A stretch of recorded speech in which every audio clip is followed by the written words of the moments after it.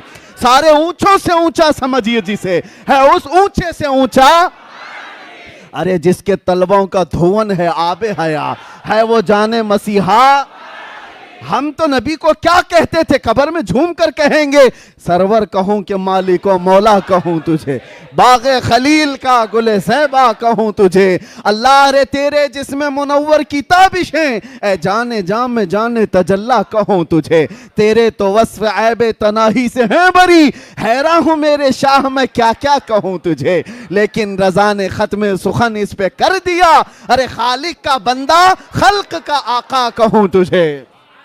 ہم یہ کہیں گے. اور اتنا ہی نہیں, عاشق ایک اور منزل آگے بڑھ کر کہتے ہیں, ارے جواب دینے اور سوال کرنے کی نوبت بعد میں آئے. ایک وہ عاشق ہے جو ایک منزل اور آگے ہے. وہ منکر نکیر سے کیا کہتا ہے پتا ہے, اب تو پائے ناز سے اے فرشتوں کیوں اٹھوں, ارے مر کے پہنچا ہوں یہاں اس دل ربا کے واسطے.